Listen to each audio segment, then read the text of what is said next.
Hello, everybody. Welcome to Through the Fire with Angelina Paul. Let me get myself situated. Mhm. Welcome, welcome, welcome. I am so delighted to share these episodes that we're sharing right now. I'm with my friend Olivia. Olivia and I have been friends for over 20 years, and she is from here, Guatemala. And so this is our second episode that we're shooting today at Earth Lodge in Antigua, Guatemala. Mhm. Through the Fire with Angelina Paul has been an incredible space for healing. I truly believe that sharing your story is the first step to, if you would, looking at yourself in the mirror and seeing everything that you have gone through, what you have accomplished, what you have challenged, where you've won, viewing your losses and your failures and having an opportunity to see what lessons came out of those. And so, our goal this year in 2026 is to continue to create places of wellness. And so we are crossing borders, we are Mhm. changing and shifting our identity as through the fire. And so this is a wellness sanctuary that we have been exploring and are interested. Well, now it's not interested. We are collaborating with Natasha to bring a retreat here in Antigua, Guatemala. But I thought this was an incredible opportunity to get to really know my friend Olivia. We've been friends for 20 years, as I said, and never really had shared our stories Any of beyond our stories? any of Absolutely our not. stories. No, no, not at all. It's been an incredible experience since I got here a week ago. And how has that been for you? Just us sharing our stories and realizing that there's a lot about each other that we We didn't did not know, know. Yeah, but it I was know. never a requirement for our For our friendship. friendship, right, And right. now, through divine purpose and intervention, we meet in your homeland Mhm. in Guatemala. And this is where we pour our hearts out to each To other each and really other. talk about our stories. How has that been for you? Well, first I want to welcome you here. Thank you. It's been wonderful having you finally visit Guatemala Yes. after all the research and talk that you've been doing. Yeah, yeah, You're finally here, so it's yeah. great to have you here. And now, I mean, I met you when you were still Angelina So, Karimatsenga. I know Right, before that's how I knew you. before And I so was when Angelina I Paul. saw you were Angelina Paul, I was like, whoa, when did that happen? And I want to know. But we just never got around to having real conversations until now. Yeah. And so it's been great. It's It's been been great. awesome. It really has been.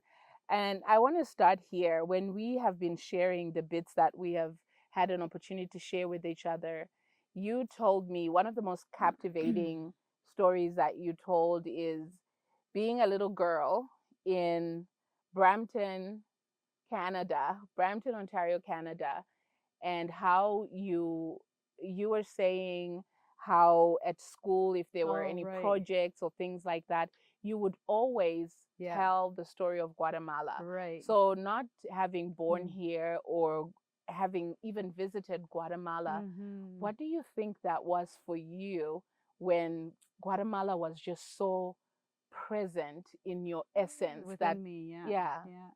I guess, well, definitely had a lot to do with my upbringing. yeah, Although we were not born here, my mom brought the culture to with her to yeah, Canada, and so that's how we were raised.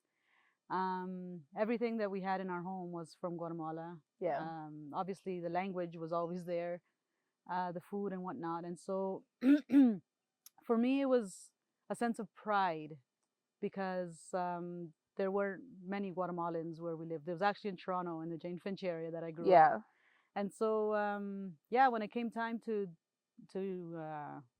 talking about a topic, for me it was always Guatemala.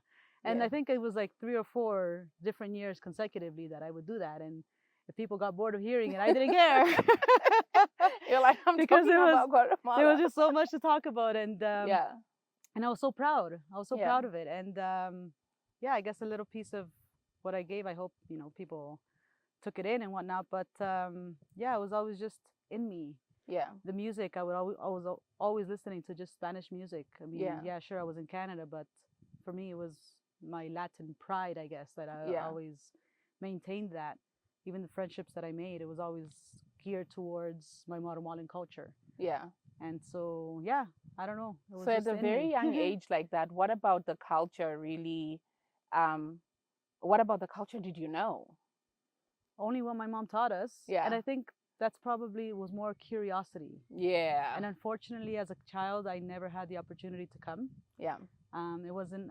The first time I came was when I brought my daughter when she was 8 years old. Yeah. And for me, it was an incredible journey. Yeah. I brought my mom and my daughter here, and my grandma was still alive. So we took a 3 week tour of the four of us. Yeah. Of the country, and it was incredible.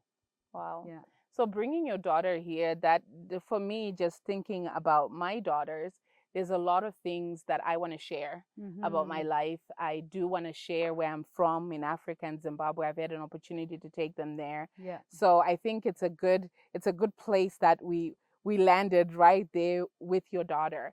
Can you tell me, I know you've shared with me a bit of the story of how your daughter came about. Can we hear about that? We were laughing because we had to take a little break and do our setup, and Olivia was saying that I don't need to be reminded of the biology of how children are made. And yeah, she's over here being funny. Yeah. I don't, but I know there's an incredible Yes. story and intentionality Absolutely. in you getting pregnant. Yes. And having your daughter. Right. Yeah. So I was 16. I was very young when I met her father. And Yeah. My circumstances were not healthy, were not good. But here I met this man that I felt I was safe with. Yeah. That I felt was a hardworking man, and he as well wanted children. And I don't know why it occurred to me that it would be right to have children with him. I decided that I wanted to have a child. Yeah. Like I said, I was 16. I left my home very early for many, many reasons. Yeah. Mostly because I didn't feel loved. Yeah. And there was just so much abuse and so much going on in my home, and I just was tired of it. Yeah.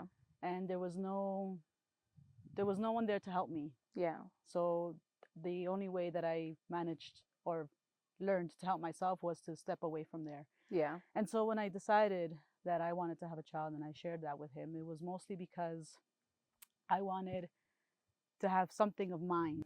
Yeah. To have something that I brought into this world that I would love forever, and that the child would forever love me. Yeah. No matter what. And so that was my reason for procreating. Yeah. Why does that make you emotional? Well, because it's sad.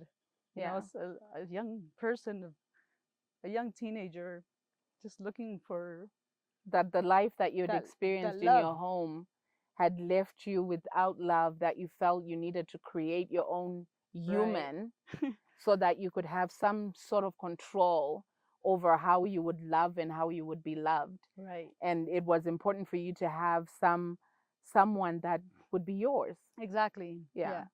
And so for me, I mean, when I finally got pregnant, it was just great joy. Yeah. And then very quickly I learned that I chose the wrong partner. Yeah. But anyways, that's aside from the fact I survived all of that. And was it a beautiful pregnancy? Were both of you happy that we were both very happy. You're having a baby? Yes. I want to just move back a little bit. When you said you met this man, so you're coming from this situation where you feel that you don't belong or you're not loved, and then you meet this man and you said, I felt that he was a hard worker. Where does that come from? Looking for a man who's a hard worker. So what did that mean for you? For me, that meant someone that would provide. Okay. Yeah, and so that I wouldn't, or my child or children wouldn't be without. Okay. And I guess that comes a lot to do with my own father. He was a provider. He was a hard worker, and aside from all the other flaws that he had, he always provided. So that was something, in spite of the abuse that you saw from your parents, but you did admire the fact that your father was a good provider. Right. And you did want that in the man that you would choose. Yeah, at least I was wise enough to know. Yeah. that's an important piece of the puzzle. The other stuff doesn't work, but this providing part, I like that. I want that. Yes. Okay, so you were pregnant, everybody's happy. Yeah. But then you're beginning to learn that this might not have been the right man. So almost like you're encountering what you're running away from. Is the providing part was there, and it got you to say, okay, this is a place I'll have the person that's my person. But there's still other flows. What were those? When did you start realizing, and what is it that made you realize, like, oh my God, this is not the right person? Right. Well, uh, I was obviously young, and I was still immature myself. I mean, I had a lot of growing up to do. I was 16, for goodness sake. Well, 17 now. Yeah. But he had a lot of expectations, and I wasn't giving him that, in the sense where he wanted me to tell him how much I loved him. Yeah. And for me, that was not in me. You know, I show my love by my actions, right? And just knowing that I'm there, it's because I want to be there, right? Yeah. And so we had different love languages. Yeah. And it wasn't aligned. We weren't aligned in that sense. And why do you think you were not willing to express love in the love language that he was demanding? Is it because it just wasn't in you? You hadn't been taught it, you hadn't seen it, you hadn't experienced it? How can I show something that I don't know? Yeah. Right. It wasn't given to me, so not even a hug. So, like, I just didn't know. Wow. It wasn't, something that it was easy for me. So yeah. So that way, in that sense, we didn't align, and so a lot of his anger started coming out. Yeah. And it obviously showed. And so I realized that this was not going so well. This relationship. It was going more towards the way my parents went. Yeah. I started seeing that if I continued being here, that I would live the life my mother did. Right. And so maybe being a great provider isn't the only quality we should be looking for in a man, right? Absolutely not. Okay. Because there are great providers who are also abusers, right? Yeah. Right. And so that's where that went. And then, of course, you have he your claimed daughter. how much he loved me, and he would cry and and regret and make promises, and I gave him the chances. Let's just say, I guess I gave him that. That's all I could give him, just chances. But once it got to the point where enough is enough, like no. Yeah. So was there like physical abuse? Yes. Yeah. Yes. And so for you, that was like the line. Right.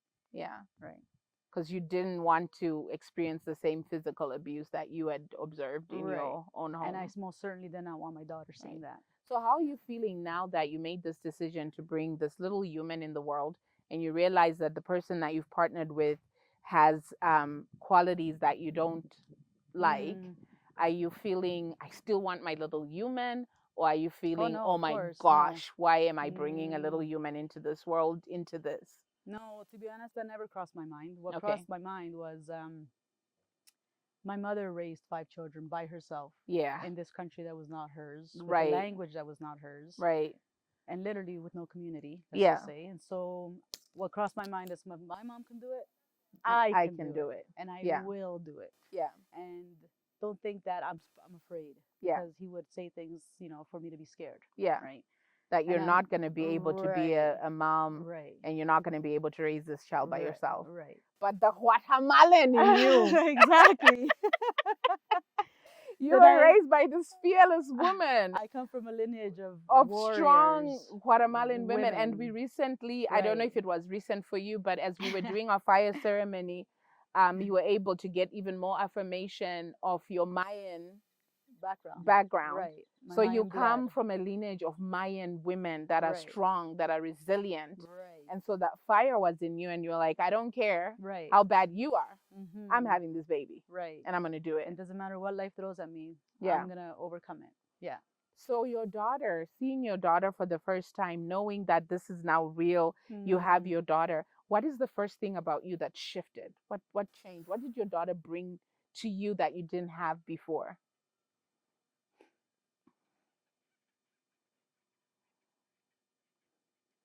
Sorry, it just makes me cry. I know. We've been crying a lot since we've been here, and I really know that the audience that we have understand, and they resonate with everything that is motherhood, especially in the climate that we are right now across the world. understanding women and all the hats that we wear and everything that we put up with. But our children bring so much more to us Well, that yeah. pushes us forward. So if you were to pull out a word, what Brianna brought for you when she came into this world, what was that? What is the word?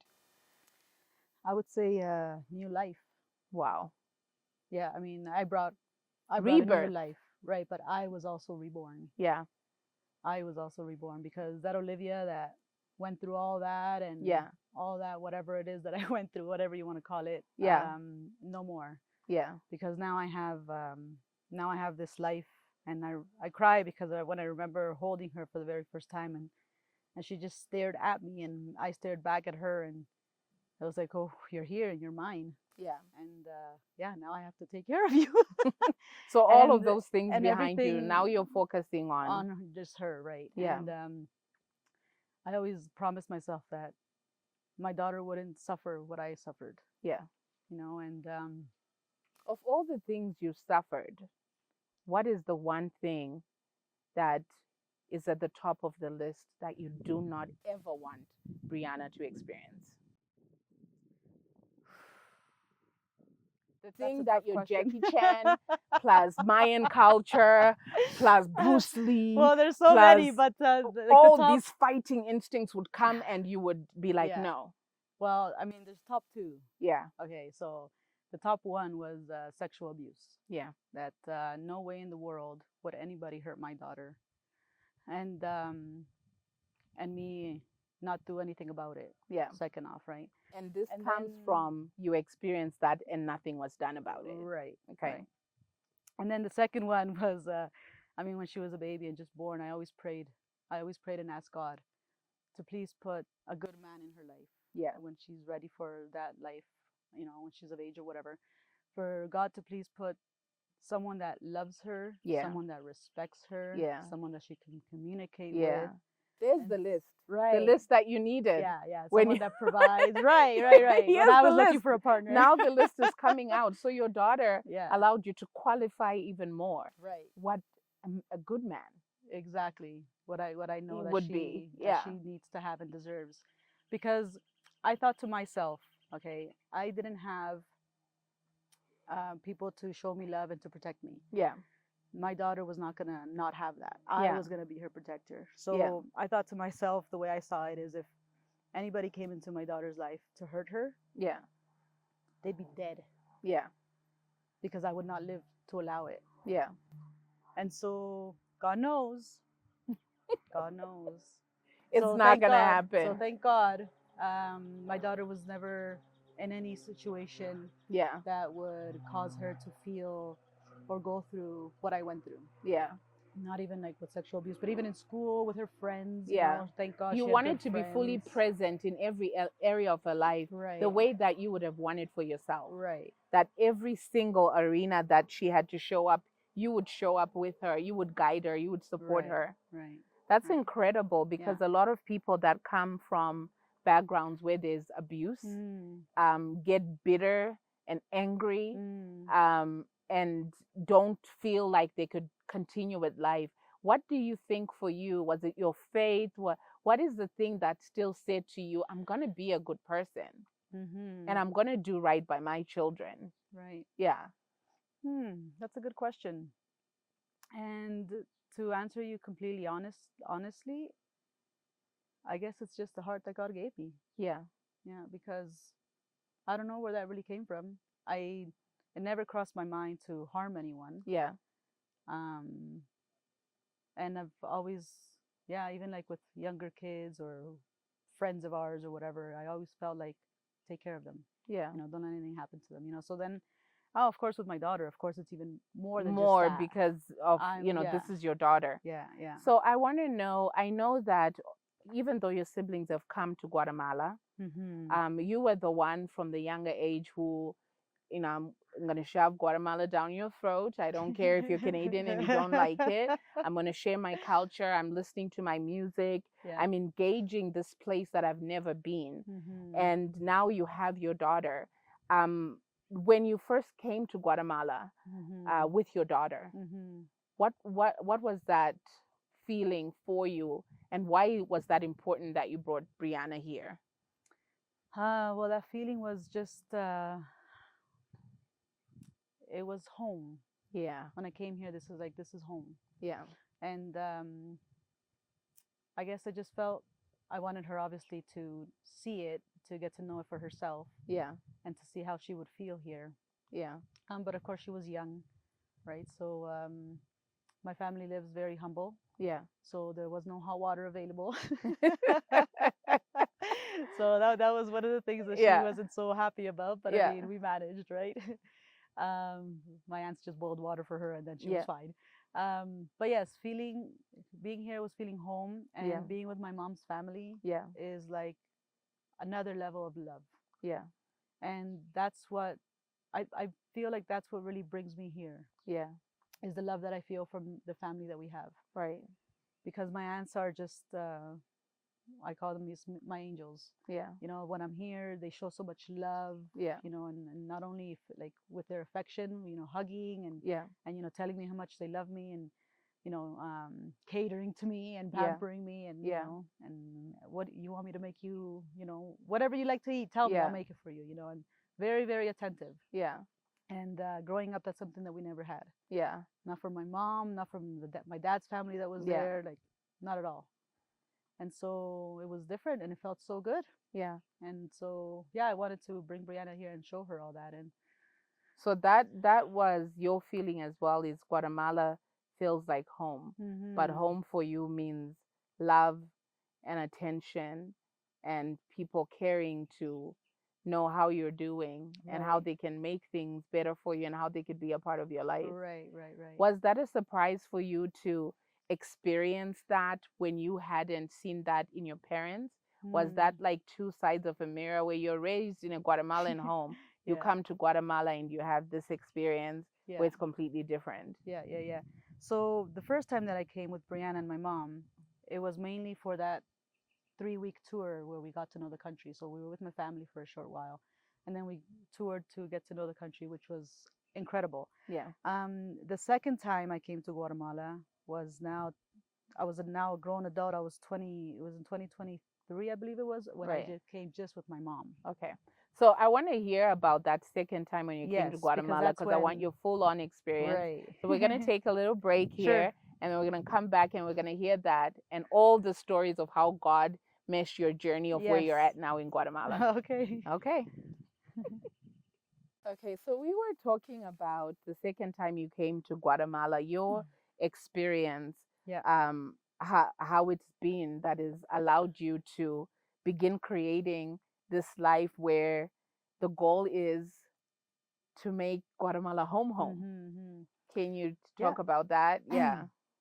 So God blessed me with a great job opportunity. Yeah. And I can go into those details afterwards, but because of my work, I'm able to work from home. Yeah. And so I brought my work here. Yeah. And so when I came with my mom for 3 months, now it's me and my mom spending quality time with our family. Yeah. Because now they're giving us space in their home. We're there for weeks at a time with Yeah. one aunt, another aunt, and so on and so forth, because there's so much family here. Yeah. So being here with my mom and her family was was very different. Yeah. In the sense where now my family is seeing with their own eyes how my mom treats me, Yeah. the way she speaks to me, the words that she says to me. Yeah. And so one day I remember sitting with one of her aunties, which is, I guess, the eldest one. Oh, and also by this time, my grandma is no longer alive. She had passed on. So it was hard for my mom to come to begin with. Because the mom is Because no her longer mom here. is no longer here. She really did not want to come, but I pushed her to come, and it was good. It did, I think it did us good to be here together. So now my answer is, why was it important to come here with your mom? Was it like, I want to show them how I've been raised so they can catch her out in some of the things she does to me? Or did you think that it would be an opportunity for her and I just to changing bond, your relationship? right? Okay. We'll be home in your land, you know. Yeah. Let's bond. Yeah. That was my goal. Yeah. It didn't go that way. Mm-hmm. So one day my aunt sat down when her and I were home alone together, and she asked me in Spanish. She's like, "Why does your mom treat you that way?" Yeah. and I laughed. Yeah. Because for me, she's been treating me that way my whole life. Like, right. What are you talking about? Yeah. Yeah. And so I said to her, "Well, Auntie, I'm like, can you please help me understand why she treats me that way? Yeah. Because you saw her growing up, you know what she lived through and what she went through and Yeah. whatever it is. Can you help me understand? I go, because Yeah. I don't understand. Right. So I want you to just take this little spot here, Mm-hmm. because there could be a young Guatemalan girl, maybe even in Mm-hmm. Toronto, Right. who is connected to this land but has never been here. And there could be Latin American families Mm-hmm. or women, men watching, who've had this experience where they're at home and they're told all these fabulous things about their culture and how their people are, and that's not what they experience. I want you to share your journey with your mom here when you brought her to Bond, and Mm-hmm. what you'd experienced in Toronto. I want you to say that in Spanish. I want them to relate to be like, hey, my people, you know, como this, and this is what was happening in Toronto. And then we came here with my mom, and I was wanting to experience this. And then when I came here, this is how our abuelas are here. This is how Yeah. our tias are here. I want you to say it like that. So you have to say it Like, in talk to Spanish. Marielle. She's Spanish. Tell her your story in Spanish. I want that. Oh, wow. Yeah. Mm-hmm. Okay, well, vamos a ver. Creciendo fuera, o sea, creciendo con la cultura guatemalteca en Toronto fue una experiencia muy diferente, en el sentido de que mi mamá nos crió como la criaron a ella acá. Entonces, obviamente mano dura, mi mamá no creció, mi mamá tampoco creció con ese amor, con cariño de sus padres, ella no creció con eso. Entonces, hay una parte de mí que la entiende, de que ella no supo cómo darnos ese mismo cariño que necesitábamos. Pero ahora ya estamos grandes, la traje aquí y antes de venir para acá con ella, ya hemos platicado mucho de nuestras emociones y he tratado de enseñarle a mi mamá cómo ser cariñosa y ser diferente, pero mi mamá es una persona muy dura. Entonces al venir aquí, ella siguió siendo la persona que es y mi familia, bueno, la familia de ella, nuestra familia, se dio cuenta de todo eso y comenzaron a preguntar el por qué te trata así, like, tú no mereces que te trate así, no sé qué. Yo le decía, pero tía, yo vine aquí y tal vez usted tiene la respuesta, tal vez usted me podría decir qué vivió mi mamá para hacerla tan dura, tan fría. Y mi tía me dijo, mija, todas hemos sufrido. Así como tu mamá sufrió, yo también sufrí, no es, mi mamá también sufrió, mi abuela también sufrió. Venimos de una línea donde las mujeres sufren, pero el amor hacia nuestros hijos siempre es puro amor, porque al final del día mis hijos no tienen la culpa de lo que yo viví. Entonces yo le dije a mi tía, pues, qué bendición que sus hijos tienen una madre así, porque mi mamá no lo mira de esa manera. Entonces, así fue. So I'll tell you very quickly because I added a little bit more. Yeah. I understand that my mom was not raised with love. Yeah. She was not raised with hugs. Yeah. She was not raised the way a child should be loved by their parents. Yeah. So I get that. And Yeah. as I got older, even with Brianna, I was the one who taught my mom Yeah. to give me a hug and say I love you. And I remember Brianna was just a child. She was a baby. Yeah. And my mom would laugh. I'm like, Mom, tell me that you love me. She's like, no. It was so hard for And her. she'd brush it off. No, she it couldn't. it was so hard for her. Wow. And I sat there with her until she said it. I was stubborn too. And I'm like, Yeah. no, you're going to tell me because Yeah. you're going to learn how to say it. Yeah. Like, I'm sorry that you didn't know, but now Yeah. you're going to learn because I need it. Yeah. Yeah. And then, I would teach her how to hug me. Yeah. The same way, look, Mom, look how I do it to Brianna. Yeah. Brie, I love you. She'll tell me back. I'm like, Mommy, ready? Like, Your I love turn. you, Mommy. Oh my gosh. Yeah. So Brianna bought that opportunity for you to demonstrate to your mom right. what you needed. Yeah. Yeah. And so for my mom, it was hard. And so I get it, but before I came here with my mom, like I would have conversations with her of, emotions and, what we need. And I know that she lacked, but, here we are now learning, growing. Yeah. Grow with me, Mom, Yeah. And then like I said in Spanish, when I brought her here, and my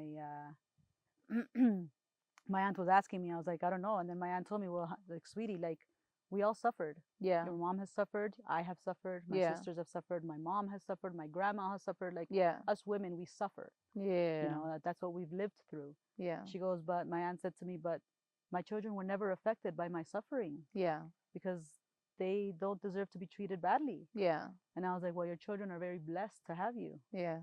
I go, because unfortunately with my In mom, your experience, it's not that way. the suffering translated also to you. To us, exactly. Were your aunts here affectionate and emotional? Do they hug? Do they My say, I aunts love here? you? Oh yeah. Oh, wow. All the time. Oh, wow. Yes. Yes. Yeah.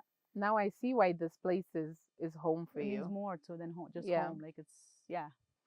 You talked a lot about your faith when we were talking, and some of the things that God has helped to put together for you to now make Guatemala home. Can you give me like one incident that you're like, this was divine intervention, Yeah. and this has contributed to my where I am coming now. to home? Mhm. Yeah. So there was a few. I mean, God is great. Yeah, He's a good father, and he wants the best for us. yeah, And when we steer off path, let's just say, yeah, he tries to push us back. yeah, yeah, Right? And so, in several occasions in my life, God has tried to push me back. yeah, And I was always just a very stubborn person, and would, go here and then just go another way. yeah, yeah. And then something else would happen. That would make That me, would that redirect he you. would want me to redirect me to my path, and Yeah, then I would just keep going another way. So I went through a lot because I did not follow the path that he wanted me to follow. yeah. Even though he put it in my face. You were still stubborn, trying to Yes, go other yes, ways, but God yes. didn't give up on you. He did not. And He continued to just steer you to come back to the right track. Right. Yeah. And so it happened. It happened when this was now 2017. Yeah. I finished school. I'm looking for work. I couldn't find work in Toronto. Yeah. So I started exploring work in other places within Canada because I had family and friends in different provinces. Yeah. And so I was determined to stay in the East Coast. Yeah. And this is the summer before Brianna started her last year of high school. Yeah. And I was so determined to not be in Toronto. Yeah. For many, many reasons. Yeah.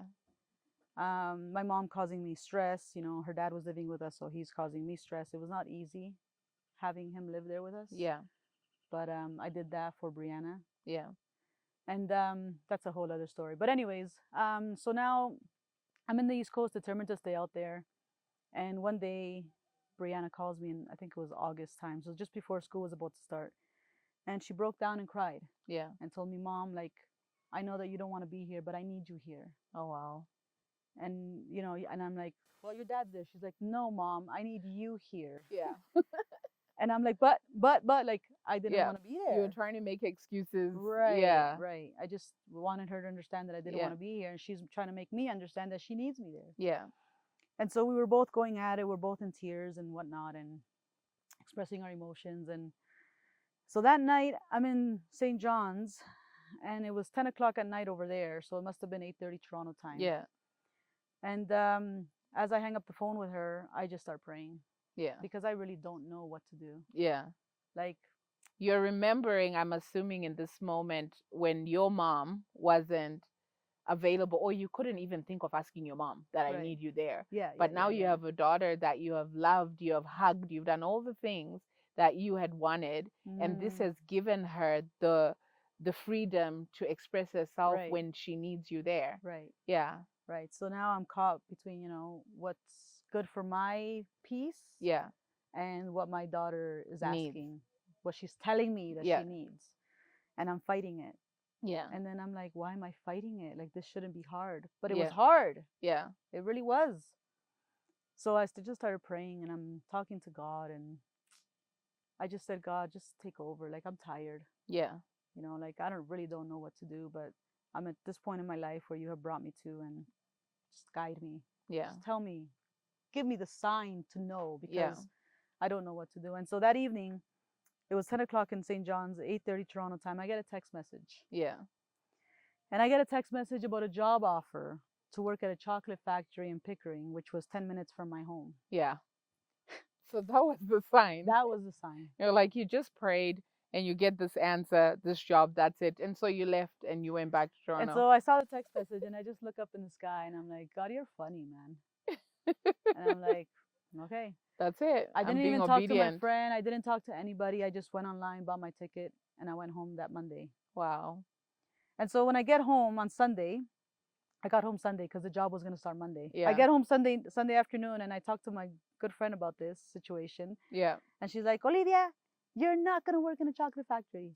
You did not go to school all these years and end up in a factory. And I'm like, okay, are you going to give me a job? She's like, I'm going to try. Okay. I'm like, fine. I'll give you a week. Yeah. I said, because I need to start working. And so I started applying for different work and call centers was my experience that I had over the years. And so she tried to get me work, nothing came up. I got a job in a call center close to my house. And so I took it. The point is that I was home. Yeah. And you were home and you had come for your daughter when she called. You were continuing to demonstrate things that were not provided for you. But you were doing it. But most importantly, I was obedient. And you were obedient to God's direction. I remember when I left on my drive to the airport, Angelina, you have no idea how much I cried. Oh my gosh. I cried so much because you felt that where you were in the right job, this was the right place. Why is God moving me to go back? And I'm like going backwards. Why am I being sent back to Toronto where He knows all this hardness is there for me? Yeah. Like I'm gonna struggle. Yeah. So I fought and I cried so hard, but I was like, God, I'm just trusting you, man. Right. Like I don't have anything else to do. I can just trust you. And so I went home and I started working at this call center. And lo and behold, in August or summertime, as I was looking for work, I sent a message to an HR lady. Yeah. In this company called Ellis Dawn. Yeah. Which is a company that you'd really wanted to work for. Right. Before. While I was in school, on my travels, public transit home, I would see these signs of Ellis Dawn constructing everywhere. And I would look at the sign. I'll be like, who do I have to know to get in there? Like, what do I have to do? Because it's so hard. Yeah. Just to get a job. So I was like, who do I have to know? Like, it would be so wonderful. Anyways, fast forward. I sent a message to this lady in Ellis Dawn and I asked her to please critique my resume. Yeah. I'm like, please give me a professional opinion. I've been applying. Nobody's calling me. No one's rejecting me. I'm not getting any response. Yeah. Tell me what's wrong with my resume. And that's how I left it. So now I'm in Toronto working in a call center. And just before October, end of September, this woman calls me from Ellis Dawn and she's like, hi, Olivia, how are you? And I'm like, good. We're just having a conversation. Telling her about my past experiences, the school I went to and yada, yada, yada. And to me, it was just a conversation. At the end of it, she's like, are you free next week, Thursday? And I'm like, I can be. Yeah. She gives me the address, the time to be there. She's like, please come in for an interview. And I'm like, whoa, okay, sure. I'm like, interview for which position? Because we didn't even talk about that. You didn't even talk about that. She never mentioned anything. So just to move through this part, you get the interview with this lady. You end up working for Ellis Dawn. Right. So the divine intervention is that you were obedient when you couldn't see how God was going to mesh these things together. Right. You left. You responded to what your daughter needed. And you got this job. Right. And so now where we are right now, you work for this company and now you've even been elevated. You work for a different company and you learned so much while you were there at Ellis Dawn. And now you've moved on to this company that you work for now, which still allows you to be here in Guatemala. Right. I want to make sure that before this episode ends, I want to know this girl that grew up in this home where there was no love, there was no hugs, and wanted something of her own, and you had your daughter and you plowed through all the challenges that you plowed through, and you continued to keep your love for Guatemala, that at some point you thought it could salvage the relationship that you had with your mom. You brought her here, and even if it didn't work that way, you found home. I want to know, who is this Olivia now who has found home? What are the lessons that you've learned that you can share with the people, that in spite of everything that you've challenged, and people that are watching and thinking, Canada should be way better than, why would you come here? Yeah. Who are you now? And what has Guatemala brought to you? And Mm-hmm. I have been so inspired by your journey coming to Guatemala that I'm here. That even as I begin to Yeah. develop in my purpose and my calling, Guatemala is a key element in that. Yes, And yes. I am, you could even say at some point I was obsessed with Guatemala. It couldn't tell me anything Yeah. that didn't end with Anything me trying negative, to yeah, yeah. convince anyone that I met that this was the spot. What does this land mean to you, and who are you now here in Guatemala? Oh boy, well, I've obviously life has made me grow. Yeah, All the struggles that I lived through, everything were just lessons. yeah, And once again, if I would have listened to the different paths that God wanted to guide me to, I would have probably been here a lot sooner and yeah, not so much hardship. But yeah, regardless, all those hardships formed me to who I am today. yeah. So Who are you today? I am at peace. Yeah, That's where I am now. I'm at peace and I'm happy with myself. yeah, I have a very small circle of people that I love, yeah, and that's all I need. yeah. I don't need a crowd. You don't need a lot of the things that you thought you needed when you were Right, younger. right. Yeah, And so definitely living here for these months at a time has been great. yeah, Um, but yeah, I definitely want to retire here. yeah, My family knows that. Brianna knows that. yeah, And I'll just be home for the summer. yeah, But the question to who am I? Well, I'm still evolving yeah, because I mean now I spend a lot of time here, and I mean I spend a lot of time with my family here, yeah, and so that's always good. It's yeah, always good. yeah. So peace, that's a beautiful word. It's a beautiful space to be. Mm-hmm. Has Guatemala brought peace for you in your mental health? Oh, absolutely. How so? Look at it.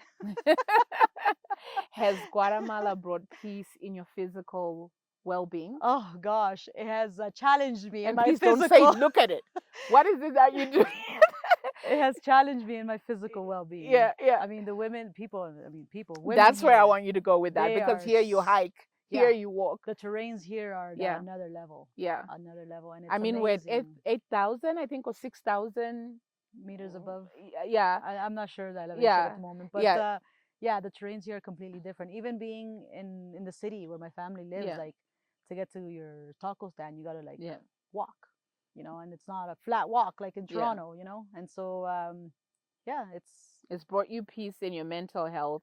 It's brought you wellness in my in physical health. your physical being. Yes. And as Guatemala brought peace in your emotional well-being, I the feel things like it that used to has. pin you down, the people that used to bother you, um, has Guatemala allowed you to see a different perspective that allows you to be emotionally at Oh peace? yes, absolutely. I mean, I've learned that I can only control myself, Yeah, my emotions and my thoughts. yeah, And I've learned that your mind is very powerful. yeah, Like when I called Brianna one day, I was telling her that I was missing her yeah, because I was thinking a lot about her. She's like, "Well, mom, just don't be sad, please, don't cry." And I'm like, yeah, "I'm just let me cry because obviously I need to let it out." yeah, So I cried a little bit, and I'm like, "Don't worry, Miham, I'll be fine. I'll just stop thinking of you." yeah, yeah. Because when I think, right, whatever your thoughts are is what's going to control your emotions, Exactly. right? It controls everything Everything. about how you show up in the world. Exactly. And so whatever your emotions are, that's going to control your cells and your Yeah. nervous system. And Yeah. then that's when things start malfunctioning. Yeah, and Right. falling apart. Right. Right. And So, so mine is very powerful. So I'm still on the journey of Yeah. learning to control that yeah, because yes, it's not easy. yeah. There's a beautiful spirit here, and I felt it too. I think one of the things I've been able to do for myself is forgive myself for certain Oh things that yes, I absolutely. came carrying Mm. here. I do feel a lot lighter. I want to know from you, when we have experienced hardship at the hands of the people that are supposed to be our safe space and our secure place, I want you to share, has this place, home, Mm. how you describe it, Has home, Guatemala, brought you forgiveness towards your parents?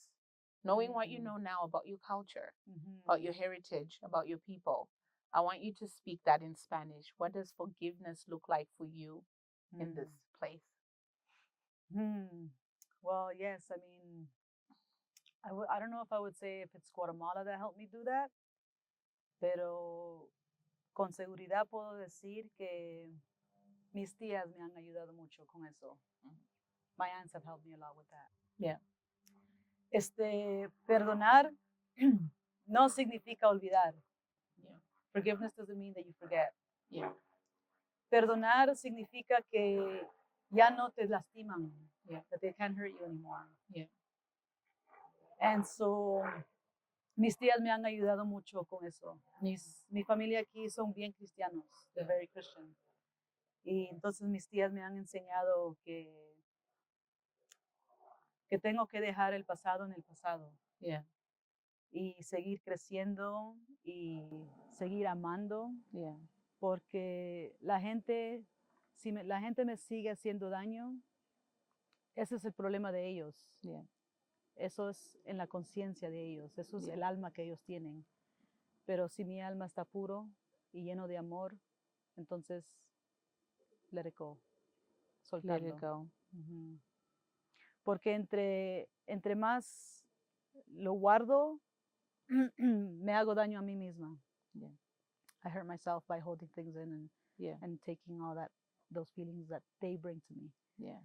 Entonces yo prefiero paz. Yeah. People that disturb my peace, Yeah. not in my life. Yeah. No matter who you are. Yeah. Because I can't allow that energy to disturb my peace. Yeah. I'm at a different point in my life. Yeah. And so the message that I can give, or I would give to women and people in general, Yeah. is that no matter what you're going through, Yeah. there's hope. The sun always shines through. And if you're going through a really deep, dark, long tunnel, I know it's hard. I know it feels like it's forever. Yeah. But that tunnel comes to an end and you can see the light. Yeah. And so just keep going. Don't give up. Yeah. Because there's been many times where I wanted to give up. Yeah.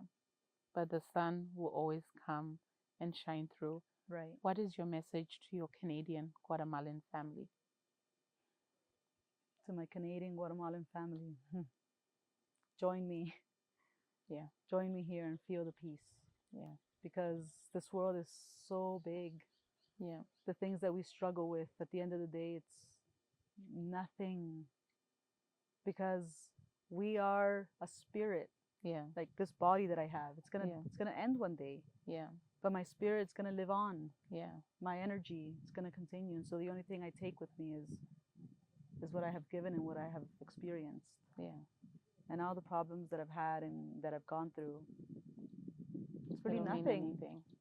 I'm getting ready to bring our Through the Fire community to Guatemala, November 1st to the 7th of 2026, inspired by Natasha's story and my friend of almost 20 years, Olivia's story. I want you to share with these women that might come fully loaded like I did, with so much hurt, pain, shame, disappointment, failures, grief. What can they hope to find in Guatemala? I'll pray for them to find transformation. Yeah. Because, the spiritual world is real. Yeah. And the spiritual world here in Guatemala, like the energy just from the land itself, it's real. Yeah. And that's something that you can only experience being here. I mean, no amount of videos and reels that you watch online are going to do it. It's not going to do anything for you. Okay. Being on this land is it's going to be a different experience. Setting your foot on the ground. Right. Olivia, I absolutely love you. I love you too, Angelina, and thank you for Thank this. you for helping me to see that the sun will always shine. And you said the word hug in this conversation more times than any other word. And I don't want to ever be on the list of the people that went through this life and called themselves your friend and didn't give you a hug. Angelina. How do you say I love you in Spanish? Te amo. Te Te amo. quiero mucho. Te amo. Oh, thank you so much Thank you, Angelina. for bringing me to your country.